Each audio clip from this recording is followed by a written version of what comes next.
Senator Robert, just take your seat. I remember that Senator Nyutu had not concluded when we adjourned. So conclude. Thank you, Mr. Speaker. I'll take under 1 minute. I was stood down by the point of order by Majority Leader. And my last question actually was to IPOA. And I wanted to ask them how safe they are investigating people who have power to arrest and carry firearms. And Mr. Speaker, because I say this because Lawyer Willie Kimani was doing exactly what IPOA does, and he lost his life. So what is the security guarantee for IPOA? And DIG did not get my question, Mr. Speaker. He's saying that I claimed that investigation about this death has been speedy. I was talking about investigation about the claim made by DIG Lagat. It was speeded up. That is what I meant. And finally, to CS Murkomen, he said, he quoted 245. Why we are demanding that DIG Lagat steps aside, it is because he is a police officer, and this matter revolves around him. So you cannot liken this to a complaint that is made by a senator or somebody else. This is a police officer who can interfere and who can command even people, the officers that are investigating. So it needs to be made clear. Thank you, Mr. Speaker. Senator Crystal Asige. That's very brilliant. Thank you, Speaker.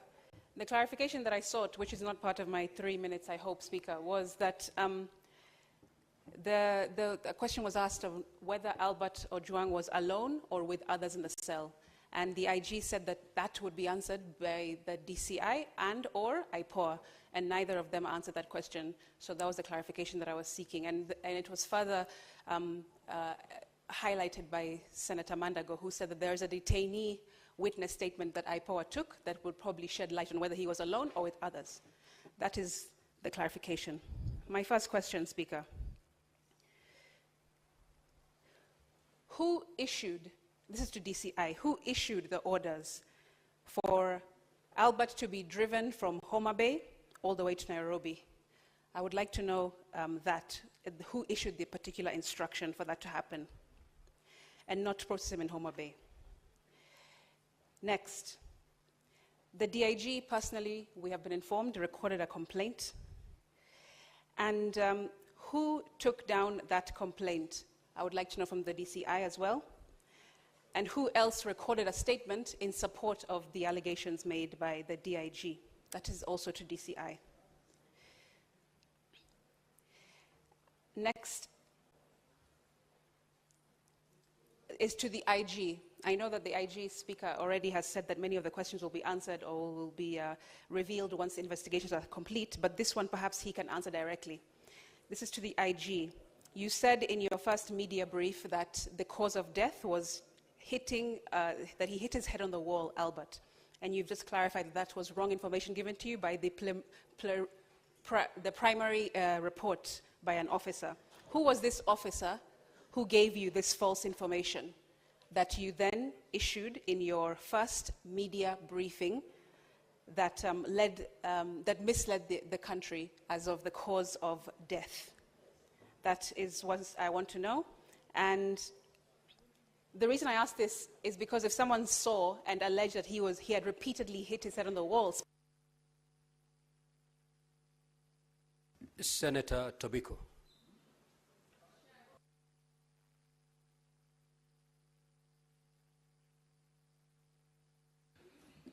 Okay, Senator Asige, don't worry, I'll take care of that. Just have your seat. Senator Tobiko. Thank you, Mr. Speaker. Mr. Speaker, I'll be very brief because a number of questions that I had have already been answered in the process. Mr. Speaker, because the DCI said the crime was perpetrated in Nairobi, that's why the suspect was brought to Nairobi. Yet cybercrime social media, including X-Space, is not necessarily domiciled in Nairobi. It is still baffles Mr. Speaker why the suspect was brought to Nairobi. But now that that happened, and he seems to have paid for his crime through his life. What then, Mr. Speaker, will be the recourse for a murder of this young man who has been murdered by the police? What will then be, the recourse for the family and for Kenyans in general, Mr. Speaker? Because there seems to be a crime on top of another crime, Mr. Speaker. Mr. Speaker, I had also wanted, but the lady from IPOA has responded, I had wanted to know whether the interdicted officers have recorded their statements and what is the account of the account of the deceased since he was brought to the station. What was his situation when he was brought to the station? But she said those statements were being taken today in the afternoon, so maybe that we will get to know later on.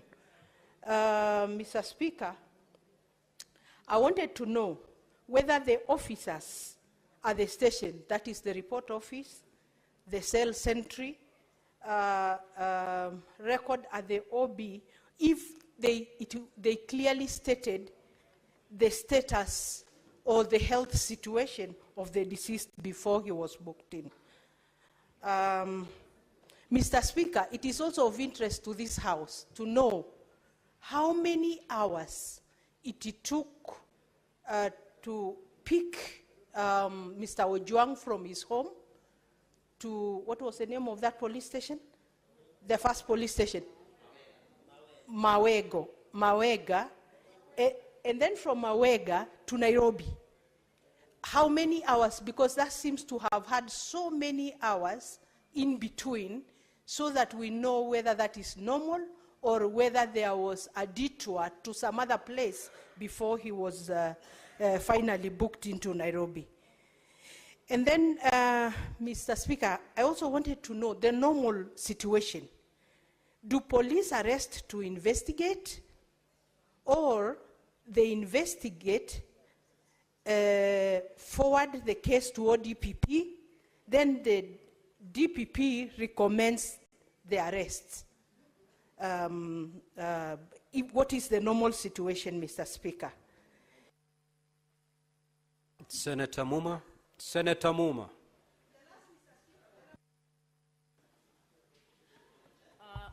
Thank you, Speaker. I'll be very quick. First, policy questions to the CS. CS, whatever you might call law or policy in Kenya, it would seem it doesn't work for police excesses.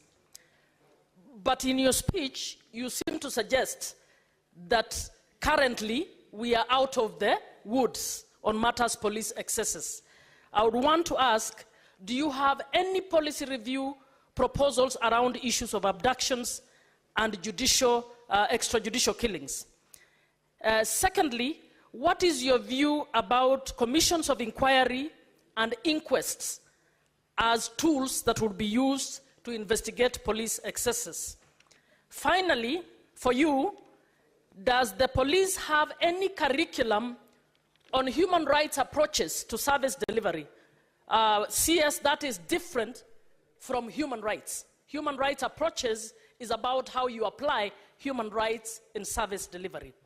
For the IG, DCI, IPOA, severally and together, first, the offense of publication.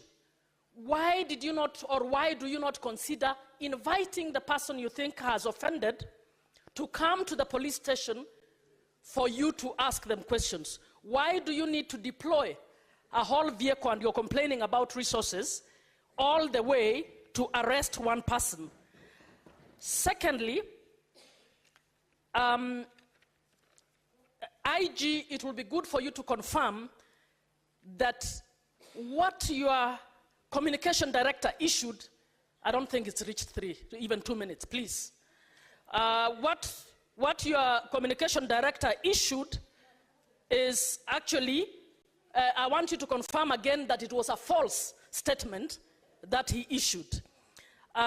Thirdly, does IPOA have an independent forensic lab where you're going to carry your... Senator Kinyua. Asanti, Bwana Speaker. Swali langu ni kwa DIG Kanja.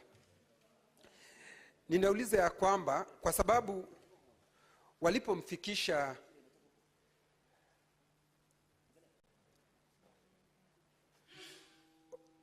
Albert Ojwang, walipomfikisha pale Central Police Station,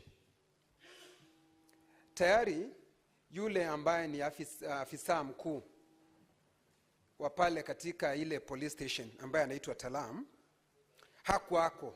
Inasemekana alipigiwa simu kuulizwa kama atakubali yule Albert Ojwang aweze kuwekwa katika ile seli.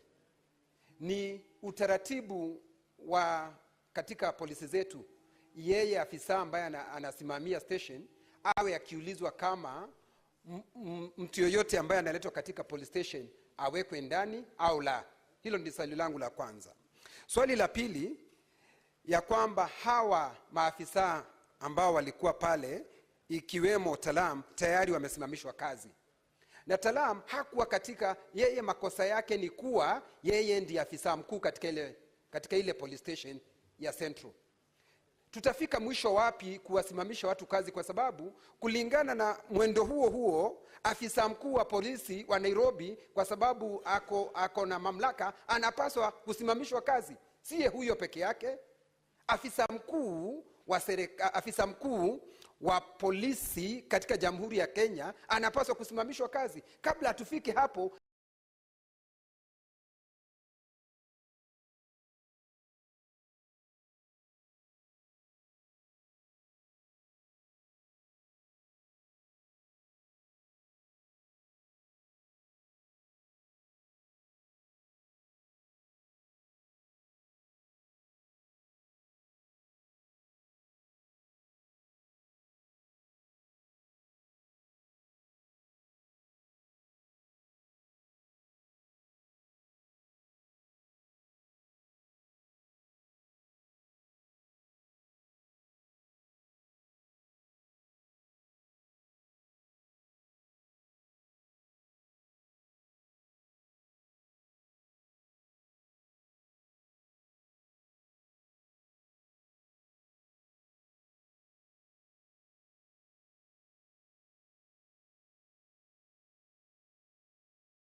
Senator Bone. Mr. Speaker, my first one is to CS Murkomen. Mr. Speaker, patriots in this country fought against detention without trial, and CS Murkomen, I assure you, they are going to fight against extrajudicial killings, especially within police custody. The question is this: